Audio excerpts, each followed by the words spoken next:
أعوذ بالله من الشيطان الرجيم.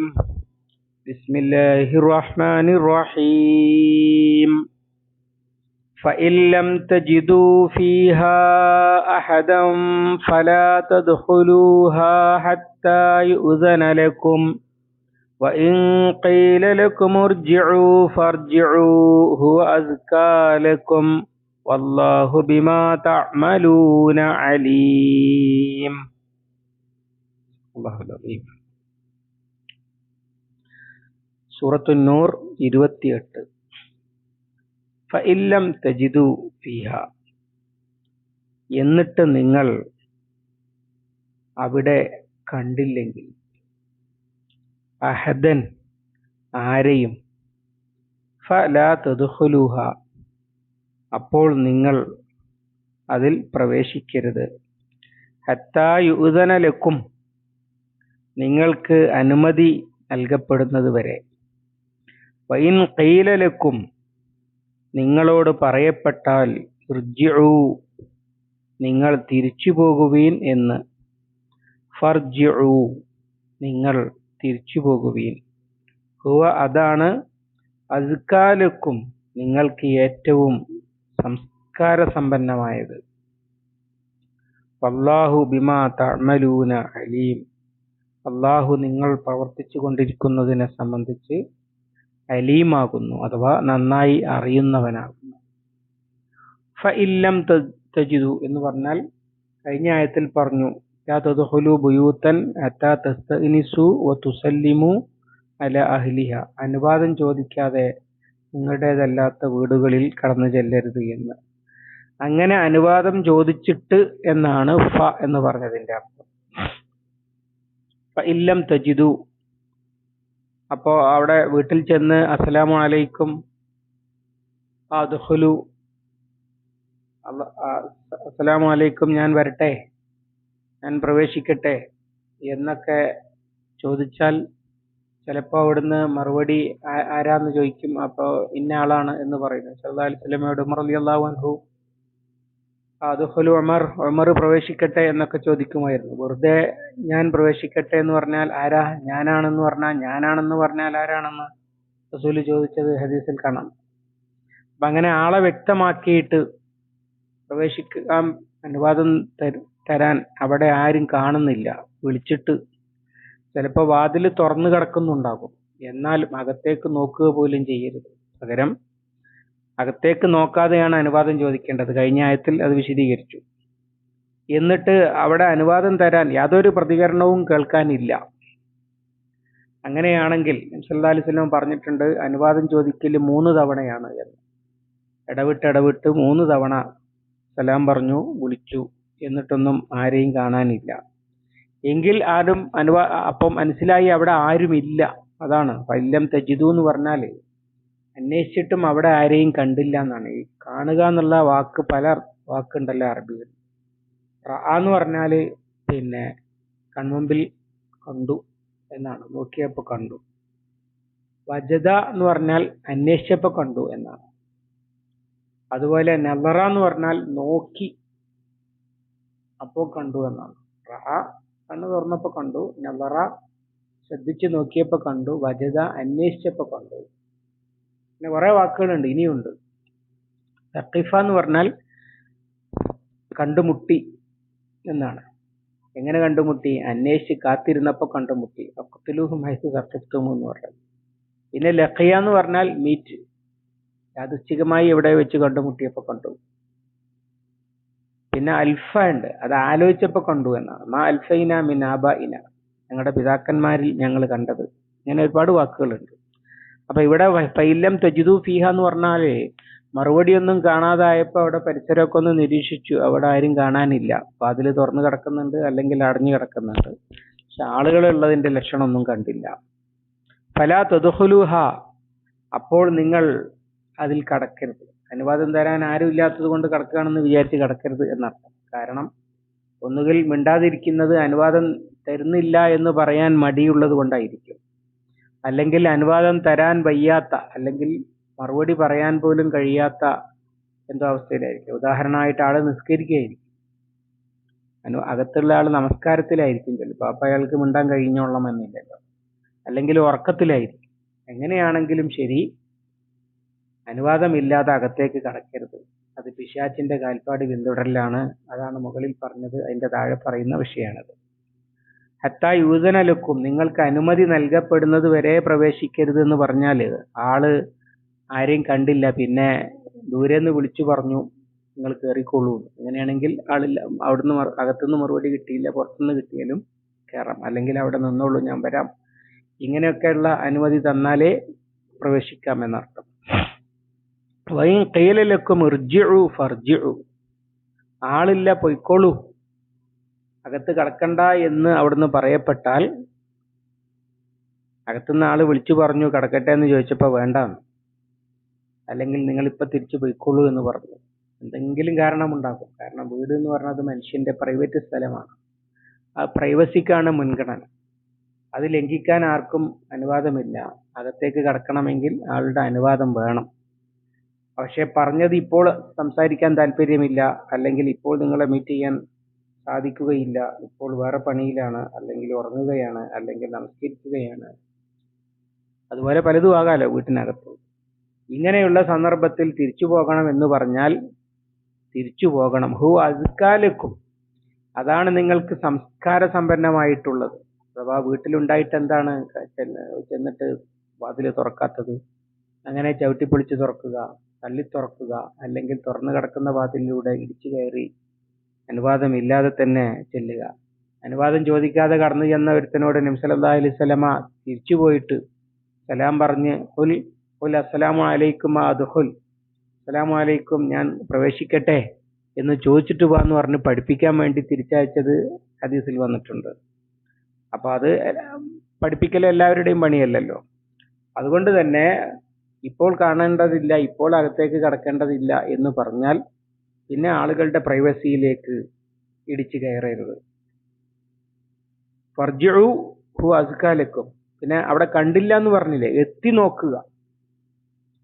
സല്ലല്ലാഹു അലൈഹി വസല്ലം പറഞ്ഞത്, ഒരാൾ വീട്ടിലേക്ക് അന്യായമായി എത്തി നോക്കുമ്പോൾ വീട്ടിനകത്ത് നിന്ന് ജനലിലൂടെ ഒക്കെ പുറത്തേക്ക് വല്ലത് ഇടുകയും എന്നിട്ട് അതുവഴി അവന്റെ കണ്ണ് പൊട്ടിപ്പോവുകയും ചെയ്താലും ലൈസ അലൈക ജുനാഹൻ എന്നാണ്, എനിക്കതിന്റെ പേരിൽ യാതൊരു കുറ്റവുമില്ല. അഥവാ അങ്ങനെ വലാ തജസ്സസു എന്നുള്ള സൂറത്തുൽ ഹുജറാത്തിൽ പറഞ്ഞിട്ടുണ്ടല്ലോ. അപ്പൊ അങ്ങനെ പിന്നെ ആളുണ്ടോന്ന് അന്വേഷിക്കാൻ വേണ്ടി വീട്ടിനകത്തേക്ക് എത്തി നോക്കുക പോലെയുള്ള കാര്യങ്ങളും ചെയ്യരുത്. വിളിച്ചു ചോദിച്ചിട്ട് പുറത്തു നിന്നോ അകത്തു നിന്നോ നിങ്ങൾ തിരിച്ചു പോയിക്കൊള്ളൂ എന്ന് പറഞ്ഞാൽ മാന്യമായി തിരിച്ചു പോകലാണ് സംസ്കാര സമ്പന്നമായിട്ടുള്ളത്. അസ്കാലക്കും, ഇവിടെയൊക്കെ നേരത്തെ പറഞ്ഞ വിഷയവുമായിട്ട് ചേർത്താണ് ഇതിനൊക്കെ വായിക്കേണ്ടത്. അതുകൊണ്ടാണ് പിശാചിന്റെ കാൽപ്പാടുകൾ പിന്തുടരരുത് എന്ന് പറയുന്ന ഹെഡിങ്ങിന്റെ താഴെയാണ് ഇതൊക്കെ മനുഷ്യനെ തമ്മിൽ തെറ്റിക്കാനും പൈശാചികതയിലേക്ക് നയിക്കാനും ഒക്കെ ഉണ്ടാക്കുന്ന സാഹചര്യങ്ങളാണ് സ്വകാര്യതകളിൽ ഇടിച്ചു കയറുക എന്നത് ഒക്കെ. അതുകൊണ്ടാണ് ഇത്ര മര്യാദകളൊക്കെ വെച്ചിരിക്കുന്നത്. ഇത് പറയുന്നത് സംസ്കാര ശൂന്യരായ, അല്ലെങ്കിൽ അത്ര വലിയ മാന്യന്മാരായി ജീവിക്കാത്ത, എഴുത്തും വായനയും അറിയാത്ത നിലവാരം കുറഞ്ഞ ജനതയായി ഒരുപാട് കാലം ജീവിച്ചവരാണ് അറബികൾ. അതുകൊണ്ട് തന്നെ അവരെ ഒരു നാഗരിക സംസ്കാര സമ്പന്ന സമൂഹമാക്കുക എന്നതാണ് ഇതിന്റെ ഉദ്ദേശം. മാന്യന്മാരുടെ രീതി അങ്ങനെയൊക്കെയാണ്. ഇത് എല്ലാ കാലത്തും എല്ലാവർക്കും ബാധകമായ ഒരു കാര്യവും കൂടെ.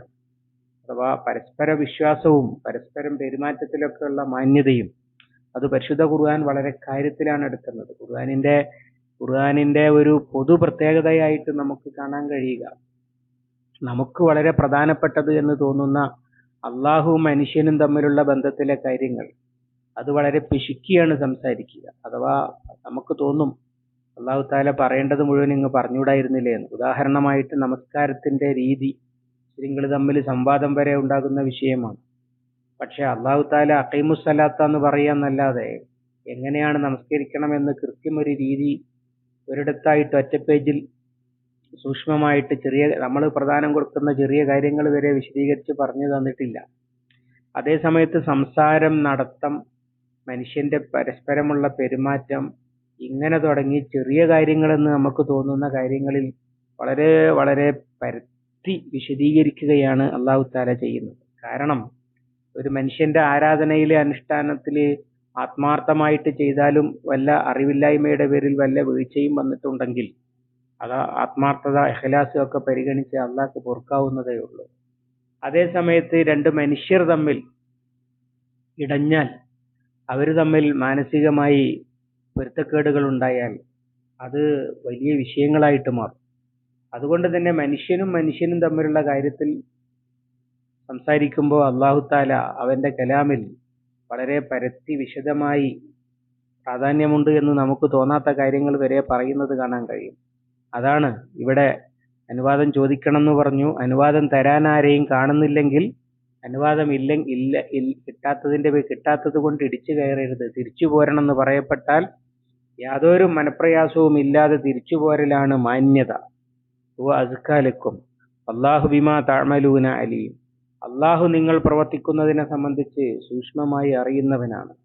പിന്നെ ഈ അനുവാദമില്ലെങ്കിലും കയറാവുന്ന ചില സന്ദർഭങ്ങൾ പണ്ഡിതന്മാർ വിശദീകരിക്കുന്നുണ്ട്. അത് ഈ വീട്ടുകാർക്ക് വല്ല നാശവും ഉണ്ടാകുന്നുണ്ട്. ഉദാഹരണമായി വീടിന്റെ ഒരു വശത്ത് തീ പിടിച്ചിരിക്കുന്നു, വീട്ടുകാർ അറിഞ്ഞിട്ടില്ല, വിളിച്ചിട്ട് കേൾക്കുന്നില്ല, മിണ്ടുന്നില്ല എങ്കിൽ രക്ഷിക്കാൻ വേണ്ടി അവരോടുള്ള ഗുണകാംക്ഷയുടെ പേരിൽ അനുവാദത്തിന് കാത്തു നിൽക്കാതെ തള്ളിത്തുറന്ന് കയറാം. അതുപോലെ തന്നെ ദുരൂഹ സാഹചര്യത്തിൽ 2-3 ദിവസമായിട്ട് ആളെ പുറത്തേ കാണുന്നില്ല, അകത്ത് കിടന്ന് മരിച്ചുപോയോ, അല്ലെങ്കിൽ രോഗിയായി കിടക്കുകയാണോ, ഇത്തരം സന്ദർഭങ്ങളിലൊക്കെ അനുവാദമില്ലാതെ കയറാം എന്നാണ് വൈൻ ഖീലലക്കും ഇർജിഉ ഫർജിഉ എന്ന് പറഞ്ഞാൽ അർത്ഥം. അഥവാ മിണ്ടാതെ കിടക്കുന്ന ആള് ആരെയും കാണുന്നില്ല, അനുവാദമില്ലാതെ കയറരുത്. എന്നാൽ ആളകത്തുണ്ട്, പക്ഷെ എന്തോ ദുരൂഹത ഫീൽ ചെയ്യുന്നുണ്ട്, തിരിച്ചു പോകുന്നൊന്നും പറഞ്ഞിട്ടില്ല. അങ്ങനെയാണെങ്കിൽ കയറാമെന്നാണ് അതിന്റെ അർത്ഥം. അഥവാ അവരെ രക്ഷിക്കാൻ വേണ്ടി, അല്ലെങ്കിൽ അവരുടെ ക്ഷേമം അന്വേഷിക്കാൻ വേണ്ടി, ഇങ്ങനെയൊക്കെയുള്ള എന്തുകൊണ്ടാണ് പുറത്ത് കാണാത്തത്, വല്ലതും ആപത്ത് സംഭവിച്ചോ, വല്ല അപകടവും പറ്റിയോ, അങ്ങനെയൊക്കെ സംശയിക്കുന്ന സന്ദർഭങ്ങളിൽ അപ്പോൾ സ്വകാര്യതയല്ല, സുരക്ഷക്കാണ് പ്രധാനം. അല്ലാത്ത സാധാരണ ഒരു ജീവിത സന്ദർഭത്തിൽ മനുഷ്യന്റെ പ്രൈവസിക്കാണ് പ്രധാനം. ഈ വീടിൽ കയറാൻ പാടില്ല എന്നത് ഒരേ വീട്ടിൽ വ്യത്യസ്ത കുടുംബങ്ങളായി താമസിക്കുന്ന നമ്മുടെയൊക്കെ ജ്യേഷ്ഠാനുജന്മാരൊക്കെ ഒന്നിച്ച് താമസിക്കുന്ന സ്ഥലങ്ങളിൽ റൂമുകൾക്കും ഇത് ബാധകമാണ്. റൂമുകൾക്ക് മാത്രമല്ല, എല്ലാ സ്വകാര്യതകൾക്കും ഇത് ബാധകമാണെന്ന് പണ്ഡിതന്മാർ പറയുന്നു. ഉദാഹരണമായിട്ട് ഒരാളുടെ ബാഗ്, ഒരാളുടെ പേഴ്സ്, ഒരാളുടെ ഡയറി, ഒരാളുടെ മേശ, ഇങ്ങനെയുള്ളതൊക്കെ ഈ തത്വം ബാധകമാണ്. അതൊക്കെ അയാളുടെ പ്രൈവറ്റ് സാധനങ്ങളാണ്. പ്രൈവറ്റ് സാധനങ്ങളൊന്നും അനുവാദം കൂടാതെ എടുക്കരുത്, അല്ലെങ്കിൽ അതിലേക്കൊന്നും ഇടപെടരുത് എന്നതൊക്കെ ഇതിൽ നിന്ന് ഉദിക്കുന്ന കാര്യങ്ങളാണ്. അപ്പൊ അതൊന്നും എടുക്കരുത് എന്ന് പറഞ്ഞാൽ പിന്നെ എടുക്കരുത് എന്നാണ് ഫൈൻ ഖീല ലക്കും ഇർജിഉ ഫർജിഉ എന്ന് പറഞ്ഞതിന്റെ താല്പര്യം. അതാണ് അള്ളാഹു പറയുന്നത്, നിങ്ങൾ എന്താണ് ചെയ്യുന്നത് എന്ന് സൂക്ഷ്മമായിട്ട് അള്ളാഹു അറിയുന്നുണ്ട്. അതുകൊണ്ട് നിങ്ങൾ അനുവാദമുള്ളതാണ് ചെയ്യുന്നതെങ്കിൽ അത് അള്ളാഹുവിനെ അറിയും, അല്ല അരുതാത്തതാണ് ചെയ്യുന്നതെങ്കിൽ അതും അള്ളാഹു അറിയുന്നുണ്ട് എന്ന് അവസാനിപ്പിക്കുന്നത് അതിൽ നിന്ന് മനസ്സിലാകുന്ന കാര്യം അതാണ്. ഇങ്ങനെ അനിവാര്യമായി ഇടപെടേണ്ടി വരുന്ന സന്ദർഭങ്ങളാണെങ്കിൽ അപ്പൊ പിന്നെ അനുവാദത്തിന് കാത്തു നിൽക്കാതെ നിങ്ങൾ കയറിയത് അവരെ രക്ഷിക്കാൻ വേണ്ടിയിട്ടാണ് എന്നത് അള്ളാഹുവിന് അറിയാം. അല്ലെങ്കിൽ ദുഷ്ടലാക്കോടുകൂടി മനുഷ്യരുടെ സ്വകാര്യതയിലേക്ക് ഇടപെടുകയാണെങ്കിൽ അതും അള്ളാഹുവിന് അറിയാം എന്ന് ധരിപ്പിക്കാനാണ് അങ്ങനെ അവസാനിപ്പിക്കുന്നത് എന്നാണ് പണ്ഡിതന്മാർ വിശദീകരിക്കുന്നത്. അള്ളാഹു സുബ്ഹാനഹു വ തആല അവന്റെ കലാം ശരിയായി പഠിക്കാൻ, മനസ്സിലാക്കാൻ, പാഠങ്ങൾ ഉൾക്കൊള്ളാൻ, ജീവിതത്തിൽ പകർത്താൻ, സമൂഹത്തിൽ പടർത്താൻ നമുക്ക് തൗഫീഖ് നൽകി അനുഗ്രഹിക്കുമാറാവട്ടെ. അല്ലാഹുമ്മ അല്ലിംനാ മാ യൻഫഉനാ വൻഫഅനാ ബിമാ അല്ലംതനാ റബ്ബനാ സിദ്നാ ഇൽമൻ വഫഹ്മൻ വദിഖ്ഖത്തൻ വനദറാ. അല്ലാഹുമ്മ ഇജ്അലിൽ ഖുർആന റബീഅ ഖുലൂബിനാ വനൂറ സുദൂരിനാ വജലാഅ ഹുസ്നിനാ വദഹാബ ഹമ്മിനാ വഗമ്മിനാ. ربنا تقبل منا إنك أنت السميع العليم وتب علينا إنك أنت التواب الرحيم واغفر لنا يا غافر المذنبين. وصلى الله على محمد وعلى آله وصحبه وسلم ومن تبعهم بإحسان إلى يوم الدين والحمد لله رب العالمين.